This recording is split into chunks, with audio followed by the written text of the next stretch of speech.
What if the Fine Young Cannibals were UK Roots Reggae diehards? That's what we'll be discussing on this week's What If, How, When, Why.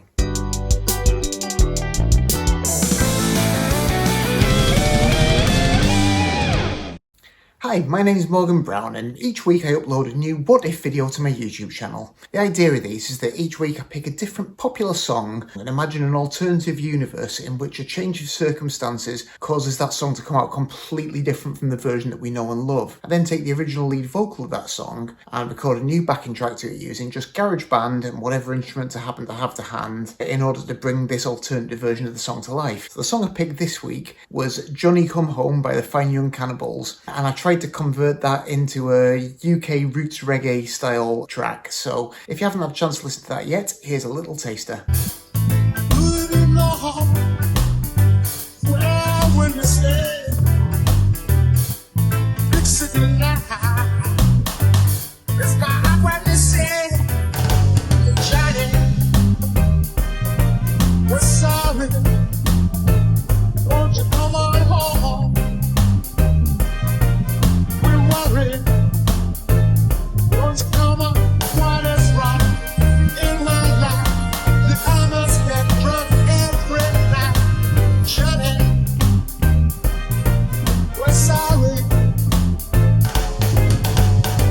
So this week's video was actually made in response to a viewer request from my old pal Leo, and I was really happy to receive the request as I do enjoy the Fine Young Cannibals and it was good fun to have a bit of a dive into this. So I guess the Fine Young Cannibals were active just in those kind of crucial years in my childhood when I was really starting to become properly aware of popular music and getting really into it. Certainly, especially their second album, I'd really kind of started to properly pay attention to what was happening in pop by then. I guess the singles from the first album I would have heard in passing as well, although they didn't really make quite so much of an impression on me at the time. But I do remember very much hearing the singles from The Raw and the Cook to their second album. And although already I was definitely gravitating much more towards rock music, being really interested in the guitar and just really wanting to hear records that had loud guitars on, there was always something of interest to listen to in the Fine Young Cannibals records, and there was always interesting guitar work on them as well. So even though it was quite a different style to what I was mainly into, I definitely remember recording Good Thing and She Drives Me Crazy off the radio when they were doing the top 40 rundown on Radio 1 back in the day. Yeah, they were only fairly short-lived really, but a pretty cool group formed out of the ashes of The Beat, who were also a fantastic band. One of the slightly unfairly, I think, underrated groups to come out of that whole two-tone wave. Everyone always thinks of the Specials and Madness first, maybe the Selector, and The Beat seemed to be just a little rung down in a lot of people's estimation. But I mean, those records are all fantastic. Started out as just this incredible ska band with some nice soul and dub touches in there as well, and then as they went on, took in all kinds of other influences, and by that third album there's quite a lot of great power pop in there too. Really cool stuff. Definitely check out those records. I should say as well, I'm talking about The Beat. If you're in the US, I mean the English Beat, not to be confused with the US band of the same name. So The Beat split up, and Andy Cox and David Steele, who were the guitarist and the bassist of The Beat, want to continue working together. So they ended up connecting with Roland Gift, who had previously been in the band Acrylics. And he'd actually started out as a sax player, not really as a singer, although I don't know much about Acrylics, but I think he eventually moved into the frontman role with that band. And the music they play is really interesting. In many respects, it's kind of a continuation of where The Beat had been going on those later records. You can still hear odd little touches of ska in there, but there's a whole lot of post-punk and electronic dance music influences that are creeping in, kind of contemporary sounds, but at the same time, particularly with Roland Gift's voice, there's a certain amount of pulling back to classic soul in there as well. So it's a really kind of interesting tension between forward-looking contemporary sounds and classic retro sounds. I think Johnny Come Home, which is the song I picked this week and which was their first single, is a great example of that. It's got like a jittery kind of post-punk drive to it, but at the same time, it it could almost be some kind of melodramatic mid-60s pop single as well. It's a great piece of work, and they went on to have successes with a really cool, interesting cover of Suspicious Minds, the Elvis classic, obviously. It took quite a while for that second album to come through, but then when it did, The Raw and the Cooked, that was a pretty massive album when I was a kid, and it just carries on expanding the same kind of formula, these soulful vocals, really unique voice rolling gift. Doesn't really sound like anyone else at all, but at the same time you can hear all these classic influences in there. You know, you can maybe hear Smokey Robinson, Al Green. It doesn't sound like any of them, just sounds like himself. So that's got She Drives Me Crazy. It's got Good Thing on there, which has got a really great retro Marvin Gaye kind of shuffle feel to it. And they were on top of the world, but then they just sort of stopped, which is crazy, really. And I don't even know particularly how well remembered they are nowadays, but definitely really well worth revisiting those records. They were some of the most interesting pop records to come out of that second half of the 80s, definitely. So my requester didn't specify a song. It was me who chose Johnny Come Home, but he did specify that it should be in UK reggae-style, like early Aswad and Steel Pulse. I don't know how close I got to that style, but always happy to delve into that era of UK reggae, because it was a really interesting time. I think British reggae, to me, when I was growing up, I kind of missed all the earlier stuff. So by the time I was starting to get aware of popular music, at the same time I was becoming aware of the Fine Young Cannibals, there was a lot of UK reggae, but it was all very much on the polished, radio-friendly side of things. So I first knew bands like Aswad and UB40 as people who are having these extremely lightweight radio hits, and nothing wrong with that, you know, they're perfectly good lightweight radio hits, but that's what they were. Things like Don't Turn Around by Aswad, UB40's cover of Red Red Wine by Neil Diamond, that kind of stuff. And that's kind of what I thought reggae was. That was what was in the air at the time. I wasn't aware that particularly British reggae had ever been anything different. It was only kind of years later when I got into punk rock and started reading about Rock Against Racism, that kind of thing. And then you see these archive posters with Aswad playing with all these legendary punk bands back in the day. And you think, oh, wow, okay. I didn't even realise they were going that far back. And then the more you look into it, the more you realise that although the stuff that hit the charts was pretty breezy and lightweight, they actually had some fairly heavy kind of back catalogue going on there. So yeah, I mean, really the UK Roots Reggae scene rose kind of in parallel with punk. So it kind of makes sense that both those styles got drawn into the Rock Against Racism thing. If you're not familiar with Rock Against Racism, it was a movement that brought musicians together to campaign against the increased visibility and the increased influence of the far right in the UK, particularly with the rise of the National Front. I think it was actually provoked initially by a dreadful racist rant by Eric Clapton about how Enoch Powell was right. It's a coincidence that this has come up just at this time when our current Prime Minister has just made a speech that also echoes the words of Enoch Powell. So maybe it's time for us to come up with a new Rock Against Racism, but we'll see. But yeah, so the climate anyway in the UK in the latter half of the 70s, it's quite a troubled time. The Labour government at the time is really struggling. The economy's in the crapper. The far right is on the rise. There's massive increase in racism, just a general air of discontent. And although there's been a sort of reggae scene in the UK bubbling away for quite a number of years already, going back to the late 60s, this new wave of bands have a definite increased roots sensibility, increased political consciousness that kind of mirrors the political content coming out of heavy roots reggae, coming out of Jamaica, but with a distinctly British perspective. So you get bands like Steel Pulse, probably my favourite of that wave, who were fiercely political. And most notorious number was Ku Klux Klan, which takes the image of the Klan in the States and kind of applies that to oppressive authority figures in the UK. And they were awesome. But then Aswad at the time were ploughing a similar furrow, spiritual but political and pretty heavy kind of roots reggae stuff. And even UB40, who for me just really epitomised the sappiest of lightweight pop reggae, were really political. That first album, Signing Off, is just a great political reggae record and quite punk spirited.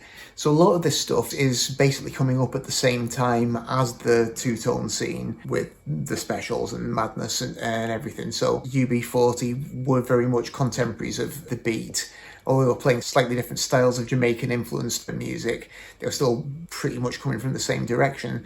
I guess two-tone was kind of the bridge between the punk and reggae sides of this two-pronged wave of politically conscious music that was coming out at the time. So you get into the 80s, some of these bands' record labels are getting a little bit tired of them turning out protest music and kind of figure it's maybe time for them to try and have some hits. Maybe some of the performers are just getting a little bit weary as well. They've been railing against Babylon for years, but here you are in the early 80s and Thatcher's in power and greed is good, so what the hell, let's try and actually make some money. So you do start to see these groups sanding down some of their rough edges, maybe toning down some of the more political content, adding a bit of polish, singing the occasional love song. And you can't really blame them. I mean, all these guys had paid their dues. But yeah, for a good few years, that British roots reggae scene was thriving and was really vital stuff. I suspect it was the starting point for an awful lot of the original black British music that came out over the next sort of couple of decades as well. And definitely a fair few people from that scene did just kind of keep the faith and kept ploughing on. It's probably about 2008-ish or something like that. My old band played a festival in France, which was kind of a rock and reggae festival, and we ended up on the same bill amazingly as Steel Pulse. And also Linton Kwesi Johnson, who I've not mentioned, who was amazing. He was absolutely fantastic. A dub poet, so wrote these incredible poems set to the music of the Dennis Bovell dub band, and made a string of fantastic records, and we were lucky enough to play on the same bill as him in this festival in France and got to meet him as well. Absolute gent, total legend. So yeah, a really cool scene, and I was very happy to just sort of attempt to investigate that a bit further this week. So my scenario that I came up with to explain how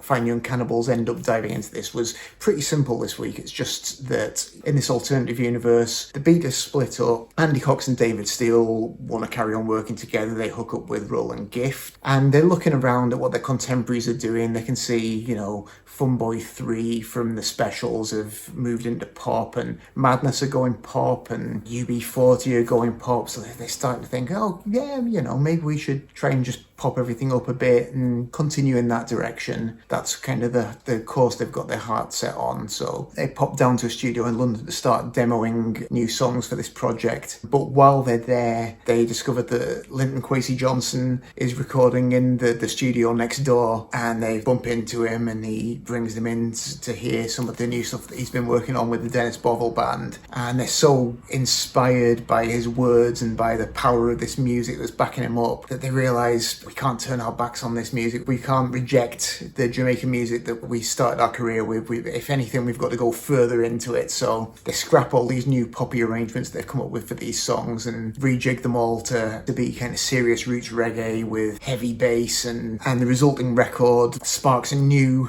British roots reggae movement to counter the move towards pop that's been going on. So in attempting to turn Johnny Come Home into a roots reggae song, as ever, the first step is just to take the lead vocal, pop it into GarageBand and just get it synced up to the grid. Slowed it down a bit because I wanted a nice kind of steady reggae tempo. So then program some drums in. It's quite a tricky thing trying to program reggae drums, particularly to get that half swung feel that you get with a lot of reggae drums, and I really wanted to make sure I got that as right as I possibly could. I used a combination of two different GarageBand kits because one of them had a pretty good general kit sound. The toms sounded good, the kick drum sounded good, but the snare wasn't what I wanted. So I used a different kit for that high snare sound because I feel like you really need that for a reggae track. So it's a blend of two different kit sounds. Popped some bass on next. Didn't do anything too fancy, but just went for a nice big fat tone with a tone control roll right down on the bass.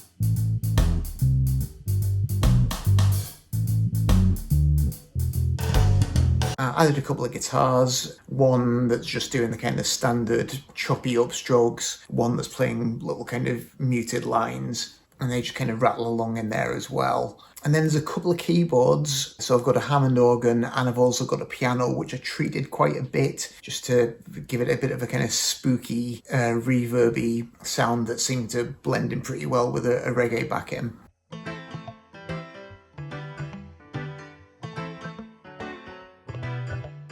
I added a 3-piece horn section, just using GarageBand horn sounds, which aren't amazing, but they're okay. They at least give the impression of horns, I think, so that's blasting away there. I kind of tried to build that up from playing little unison stabs earlier on and then going to more drawn out parts and more harmonies as the song develops.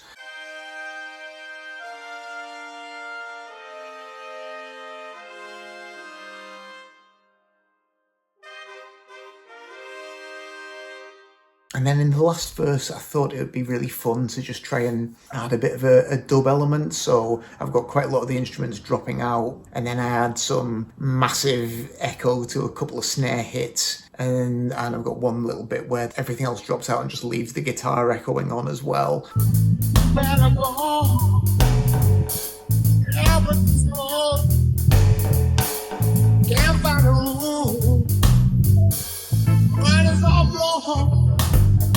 Had a little bit of trouble mixing it and wasn't quite sure exactly how to EQ everything to get it right. Didn't want to lose the sharpness of the hi-hats, but I think in trying to bring that out I might have made everything a bit too trebly, but I did my best. Then for the video, I started out by just finding some decent live footage of the Fine Young Cannibals playing the song, and then edited in cool bits of archive footage from the BBC4 documentary Reggae Britannia, which is a great little kind of, I think, a 3-part series. It's all on YouTube now, so definitely check that out if you want to know more about the history of British reggae. They'll tell you a lot more than I just managed to mumble my way through on this video. So found some cool clips from that and just edited those in between. And then for the cherry on top, as usual, my usual kind of assortment of mocked up concert posters and things, just to place the Fine Young Cannibals in that British reggae context as well. So I hope you enjoyed this one, and I hope I didn't do too much of a disservice to the British Roots Reggae sound. If you did enjoy it, please let me know in the comments and like and subscribe. That always really helps the channel, so thank you if you do that. If there's anything you'd like me to do in coming weeks, any songs you'd like me to have a look at, any genres you'd like me to try my hand at, or any artists you'd like me to take a look at,